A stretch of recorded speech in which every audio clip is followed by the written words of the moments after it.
አደገኛው የዘመናችን ነቢያቶችና አገልጋዮች ከቅርብ ጊዜያት ወዲህ በኢትዮጵያ ራሳቸውን ነብይ፣ ሐዋርያ፣ ፓስተር፣ መጋቢ፣ እግዚአብሔር ሰው እያሉ በሚጠሩ ሰዎች የሚፈጸሙ አንዳንድ አጸያፊ ነገሮች እየተበራከቱ ይገኛሉ። አልፎ አልፎ ለአእምሮ የማይመጥኑና በሃይማኖት ውስጥ ያሉ የወንጌል አገልጋዮችን ሁሉ የሚያሸማቅቁና አንገት የሚያስደፉ ድርጊቶች ሲፈጸሙ ይስተዋላሉ። ጨዋና ስመጥር የሆኑ አገልጋዮች ዛሬም ድረስ ተለይተው የሚታወቁ ቢሆንም እዚህ በተቃራኒ ግራ የማጋቡና እንዲህ ነው ብሎ ለመናገር እንኳን የማይመቹ እጅግ በርካታ አገልጋዮች ይገኛሉ። በእርግጥ እነዚህ የወንጌል አገልጋዮች በተከታዮቻቸው ዘንድ ከፍተኛ ከበሬታና አድናቆት እንዲሁም ፍቅር የሚቸራቸው ቢሆንም ሁኔታውን ዳር ሆኖ ለሚታዘብ ሰው ግን አንዳንዴ ከአንደበታቸው የሚደመጠው ቃል ፍጹም ከወንጌል ቃል ጋር የሚቃረን ብቻ ሳይሆን አጀብ የሚያስብልና ለማህበራዊ ሚዲያ መነጋገሪያና መሳለቂያም ጭምር የሚሆንበት ብዙ አጋጣሚ ተፈጥሯል። አንዳንዴም አሳፋሪና አሸማቃቂ እንዲሁም አስቂኝ በመሆን ግራ አጋቢ መልእክቶች ከመድረክ ሲያስተላልፉ ሰምተናል። ሌላው ቅርና በቅርቡ ነብይ ሄኖክ የተባለ የጂፒኤስ ቤተክርስቲያን መስራችና ባለራዕይ ያስተላለፈው መልእክት አፋችንን በአግራሞት እንድንይዝ የሚያደርግ አስገራሚ ንግግር አስተላልፏል። መልእክቱ ይህ ነበር። ምግብ ካልበላህ ወንጌል አይገባህም። በመጀመሪያ መብላት አለብህ። ካልበላህ ወንጌል አይገባህም። ወደ ፊልጵስዩስ ሰዎች ከሚል ፊልጵስዩስ የሚባል ብስኩት ቢያመጣልህ ነው የሚሻለው።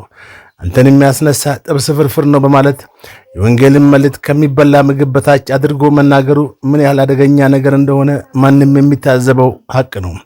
ባጭሩ ኢየሱስ ክርስቶስ በማቴዎስ 7 ምዕራፍ 22 ላይ በሰማይ ያለውን አባቴን ፈቃድ ሳይፈጽሙ ጌታ ሆይ የሚለኝ ሁሉ ወደ መንግሥተ ሰማያት አይገባም የሚለው ትንቢት በዘመናችን ሲፈጸም እያየን ነው።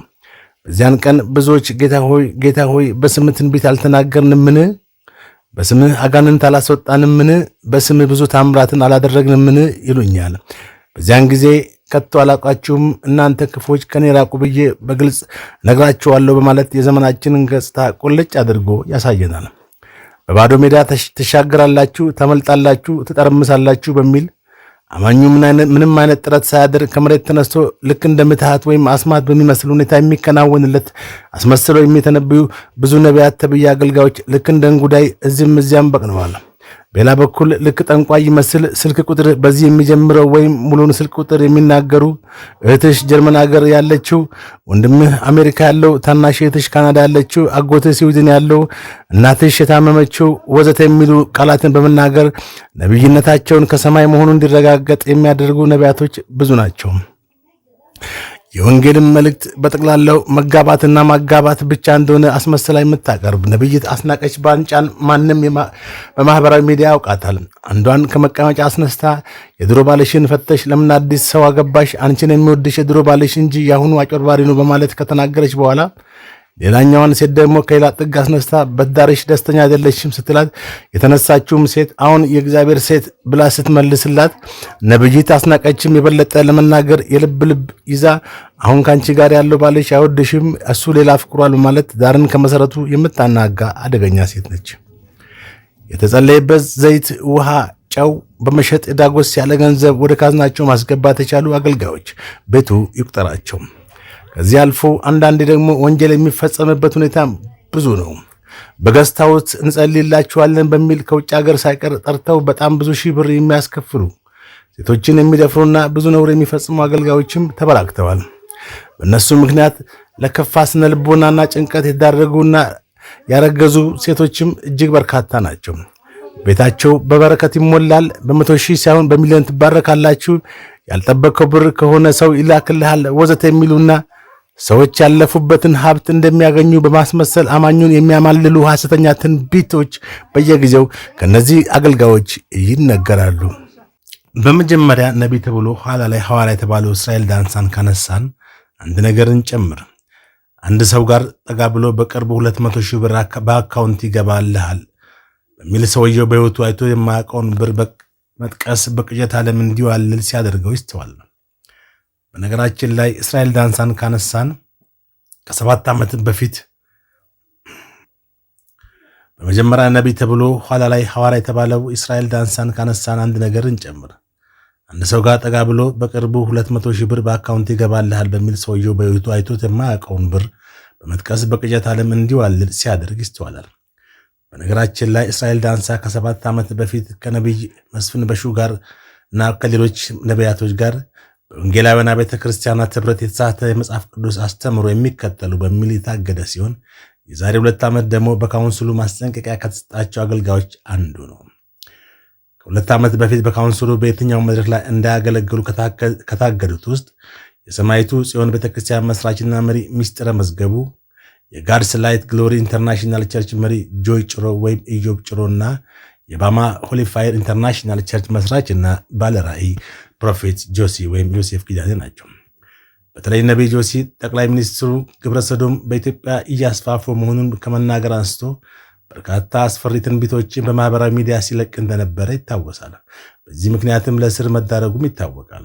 ይሁን እንጂ ከእስር ከተፈታ በኋላ ካውንስሉ ጽሕፈት ቤት ድረስ ባለቤቱን ይዞ በመሄድ የካውንስሉን አመራሮች ይቅርታ ጠይቆና ምክር ተቀብሎ ምሕረት ከደረገለት በኋላ የባማ ሆሊ ፋየር ኢንተርናሽናል ቤተክርስቲያን አገልግሎቷን መቀጠሏ በሰሞኑ ነቢይ ጆሲ ራሱ በማህበራዊ ሚዲያ ካሰራጨው መልእክት ለማወቅ ችያለሁ። ነቢይ ጆሲ ካውንስሉን ይቅርታ ጠይቆ ራሱን ማስተካከሉ እጅግ የሚደነቅና የሚበረታታ ነው። በሌላ በኩል ነቢይ ጆሲ እዩ ጩፋ በካውንስሉ ላይ የሰነዘረውን ስድብ በመቃወም እዩ ጩፋ ካውንስሉን ይቅርታ እንዲጠይቅም አሳስቧል። በሌላ በኩል እስራኤል ዳንሳና አንዳንድ ከደቡብ ኢትዮጵያ የመጡ አገልጋዮች ጉዳዩን የብሔር መልክ በማስያዝ የካውንስሉን መግለጫ አውግዘዋል። በአጠቃላይ ግን እነዚህ አገልጋዮች ሁኔታ በወንጌል አማኞች ዘንድ ብቻ ሳይሆን ከእምነቱ ውጭ ያሉ ሰዎችን በማህበራዊ ሚዲያ ላይ ትችታቸውን እንዲሰነዝሩ ምን እየሆነ ነው በማለትም እንዲጠይቁ አድርጓል። እነዚህ ሰዎች ገንዘብን እንደሚያባዙ፣ በመንፈሳዊ ኃይል ገንዘብ ወደ ባንክ ሂሳብ እንደሚያስገቡ፣ የተለያየ ፈውስና ታምራቶችን እንደሚያደርጉ ሲናገሩ በይፋ ተደምጠዋል። ገንዘብ እንደሚያበዙ ሲናገሩ ብሔራዊ ባንክ እንደሚጠይቃቸው እንኳን አያውቁም። ከዚህ በፊት ሙታንን አስነሳለሁ በማለት መቃብር እያስቆፈራን እንዲሁም ሴቶችን ደፍሮ የተፈረደበት እንዳለም ተዘግቧል። በርካታ ጨዋ የወንጌል አገልጋዮች ሲናገሩ እነዚህ ወንጌላዊ ክርስቲያኖችን አይወክሉም፣ ከእኛ ጋርም በሃይማኖት አንድ አይደሉም፣ እነርሱ ነን ስላሉ ብቻ የእኛ አካል አድርገን አንወስዳቸውም፣ በሃይማኖት አንድ አይደለንም፣ እኛንም ሊወክሉ አይችሉም ሲሉ ጠንከር ያለ ትችታቸውን ይሰነዝረዋል። የወንጌላውያን ቤተክርስቲያናት ህብረት ፕሬዚዳንት የሆኑት መጋቢ ጻድቅ አብዶ በቅርቡ እንደተናገሩት ለዘይት ሻጭና ለጨው ሻጭ ከለላ የለንም ብለዋል። የሥነ መለኮት መምህር ዶክተር ደካልኝ ነጋ በበኩላቸው በምዕራቡ ዓለም እነዚህ ሰዎች የሚጠሩበት ስያሜ ፓስቶፕረነር ወይም እንደሚባል በመጥቀስ ነጋዴዎች ይሏቸዋል። ፓስቶፕረነር የሚለውን ቃል የተገኘው ኢንተርፕረነር ከሚለው ቃል፣ ፕረነር ፓስተር ከሚለው ፓስቶ ተወስዶ መሆኑን ይገልጻሉ። እነዚህ በነጋዴነት መንፈሳዊ ተቋማትን የሚያንቀሳቅሱ ሰዎች ገንዘብ ባሻገር ለምንም ነገር ግድ የሌላቸው ጨካኝ ወንበዴዎች ተብለው እንደሚፈረጁም ያብራራሉ። እነዚህ ሐሰተኛ ነቢያት የፈሉት ኢትዮጵያ ውስጥ ብቻ እንዳልሆነ መጋቢ ጻድቁ አብዶ እና መጋቢ ጳውሎስ ፈቃደ ከዚህ በፊት የተናገሩ ሲሆን ይህንንም ሲያጠናቅሩ እንዲህ ብለዋል። በእርግጥ እንዲህ አይነቱ ልምምድ በናይጄሪያ፣ በደቡብ አፍሪካ፣ በዛምቢያ እንዲሁም በኬንያና በአንዳንድ የሰለጠኑ ሀገራት ውስጥም የሚታይና ወጣሉ ድርጊቶቻቸውን በመገናኛ ብዙሃን ሲዘገብ ቆይቷል። መጋቢዎቹ ይህ አይነቱ የስህተት ትምህርትና ልምምድ ከሰሜን አሜሪካ፣ ከናይጄሪያና ከደቡብ አፍሪካ ወደ ኢትዮጵያ የገቡ መሆናቸውንም ገልጸዋል። በተለይ ይላሉ መጋቢ ጻድቁ አብዶ ቡሽሪ የሚባል ግለሰብ ከደቡብ አፍሪካ ወደ ኢትዮጵያ ከመጣ በኋላ የኢትዮጵያ ወጣቶች ይህንን መንገድ ለመከተል ሞክረዋል። ለገዛ ምኞቶቻቸው ቅዱሳት መጻሕፍትን እያጣመሙ ኪሶቻቸውን ማደለብ የሚፈልጉ ሰዎች ከትናንት ይልቅ ዛሬ ላይ እጅጉን በርክተዋል። ከዚህ ባሻገር በርካታ እምነት ተከታዮች የሚስማሙበት እነዚህ ሐሰተኛ ነቢያት መበራከት አንዱ ምክንያት የወንጌላውያን አብያተ ክርስቲያናት እንደ ኦርቶዶክስ ተዋሕዶ ቤተክርስቲያን በማዕከል የሚገዛ የክርስትና ትውፊት አለመሆኑ ነው።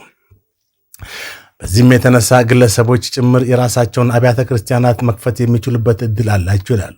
ይህ እድል ከዚህ በፊት በቤተ ክርስቲያናት ውስጥ ሰዎች እየተፈተሹ ብቃታቸውና ጤናማነታቸው የተረጋገጠ ወደ እንደዚህ አይነት አገልግሎት ውስጥ የሚገቡበት ስርዓት በመቋረጡ ያለ አንዳች ተጠያቂነት የራሳቸውን መድረክ ፈጥረው እንደፈለጉ የሚሆኑበት እድል ተፈጥሯል ይላሉ የሥነ መለኮት መምህሩ ዶክተር ተካልኝ። የኢህአዴግ መንግስት ወደ ስልጣን መምጣትን ተከትሎ የወንጌላውያን አብያተ ክርስቲያናት በቂ ዝግጅትና ስልጠና ሳይኖራቸው በአዳዲስ አማኞች መጥለቅለቃቸው እንዲሁም የአመራርነት ቦታዎች በእነዚህ ሰዎች በፍጥነት መያዙ የጎዳን ይመስለናል የሚሉት ደግሞ ስማቸው እንዳይጠቀስ የጠየቁ የሥነ መለኮት መምህር ናቸው። ቤተክርስቲያኒቷ የእምነት ነጻነት ስታገኝ በሮቿን ወለል አድርጋ በመክፈቷ በተለይም ከኢትዮጵያ ውጭ የተለያዩ አስተምሮቶች ይዘው ለመጡ ግለሰቦች ራሷን ያለበቂ ዝግጅት አጋልጣ ሰጥታለችም ይላሉ የብልጽግና ወንጌል ሰባኪዎች አጥለቀለቁን የሚሉት እኚህ ምሁር መንፈሳዊ ጥንካሬ የተሸረሸረ ህብረትን በመፈለግ ብቻ ከቦታ ወደ ቦታ መባዘን በማኅበረ ምዕመናን ዘንድ መስተዋሉን ያነሳሉ። ጴንጤቆስጣል ሲስፋፋ ምርቱ ከግርዱ ሳይለዩ ሁሉም ቤተ እምነቶች እንቅስቃሴውን ተቀብለዋል በማለትም ይህም አዲሱን ትውልድ የሚዋጅ አገልግሎት በቤተ እምነቶች ዘንድ እንዳይገኝ ማድረጉን እና በግለሰቦች የሚደረጉ እንቅስቃሴዎች እንዲስፋፉ ምክንያት ሆነዋል ይላሉ። የሥነ መለኮት መምህሩ ዶክተር ተካልኝ በበኩላቸው የጴንጤቆስጣዊ እና የካሪዝማቲክ ትውፊትን የሚከተሉ የወንጌል አማኞች ማህበረሰብ ካላቸው ወደፊት የሚሆነውን ከመጠበቅ ጋር ነው የሚያያይዘው ይላሉ። እነዚህ የካሪዝማቲክ እና ጴንጤቆስጣዊ የእምነት እንቅስቃሴ ትውፊትን የሚከተሉ አማንያን እግዚአብሔር በመግቦታዊ አገዛዙ መካከላችን ከሚሰራበት መንገዶች መካከል አንዱን የጸጋ ስጦታን በእኛ መካከል ማፍሰሱ ነው ብለው ያምናሉ። ሁለተኛ፣ ነቢያት እውነተኛ መስለው ስለሚቀርቡ በጣም አደገኛ ናቸው። ትክክለኛ የነቢይነት ስጦታና ስልጣን እንዳላቸው አድርገው ራሳቸውን ያቀርባሉ። ይህ የሚመስሉበት ስልጣን ምንድን ነው? ኢየሱስ እንዳለው በውስጣቸው ነጣቂ ተኩላዎች ሆነው ሳሉ የበግ ለምድ ለብሰው በመካከላችሁ በመግባት ከሚያሸምቁ ሐሰተኛ ነቢያት ተጠንቀቁ በማለትም ያስጠነቅቃል። ሐሰተኛ ነቢያት የበግ ለምድ ለብሰው የሚመጡ በውስጣቸው ግን ነጣቂ ተኩላዎች ናቸው ይላቸዋል። እረኛ በኮረብታማ ስፍራ መንጋውን ሲጠብቅ የበግ ለምድ ለብሶ ነው። እረኛም ያልሆነ ሰው ደግሞ የበግ ለምድ ሊለብስ እና እንደ እረኛ ሊያስመስል ይችላል። ነቢያቶችም የተለመደ የአለባበስ አውድ ነበራቸው። ነቢዩ ኤልያስ መጎናጸፊያ ያደርግ ነበር። በዚህም ከሌሎች ይለይ ነበር። አንደኛ ነገሥት ምዕራፍ 19 ቁጥር 13-19። የግሪክ ፈላስፎች የራሳቸው የአለባበስ ስርዓት እንደነበራቸው ነቢያትም የቆዳ መጎናጸፊያ በመልበስ ይታወቁ ነበር። ነገር ግን ይህን መለያ ልብስ ያልተገባቸው ነቢያትም ያልሆኑት ለብሰውት ሊገኙ ይችላሉ። ለዚህም ነው በነቢዩ ዘካርያስ ምዕራፍ 13 ቁጥር 4 ላይ እንዲህ የተጻፉ፣ በዚያም ቀን ነቢያቱ ሁሉ ትንቢት ሲናገሩ እያንዳንዱ ስለ ራእዩ ያፍራል፣ ያታልሉ ዘንድ የማቅ ልብስ አይለብሱም። ዘካርያስ ምዕራፍ 13 ቁጥር 4 የነቢያትን መጎናጸፊያ እየለበሱ ነቢያትን የሚመስሉ ነገር ግን ፈጽሞ ያልሆኑ ይኖራሉ ይላል።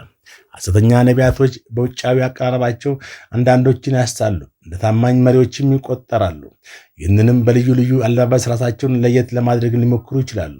እንዲሁም የስም ማዕረጎችን በስማቸው ላይ ይደረድራሉ። በሃይማኖት ስርዓት ውስጥም ትልልቅ የመሪነትን ስፍራ ተቆናጠው ሊገኙ ይችላሉ። በትምህርትም የሥነ መለኮት ትምህርት ተምረውም ሊሆን ይችላል።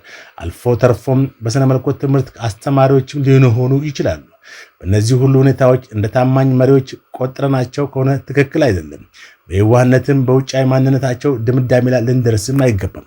ሐሰተኛ ነቢያቶች በፍሬያቸው ይታወቃሉ። በውጫዊ ማንነት ላይ ተመስሎ መደምደም አያዋጣም። ለዚህ ነው በፍሬያቸው መለየት እጅግ ጠቃሚና አስፈላጊ የሚሆኑ።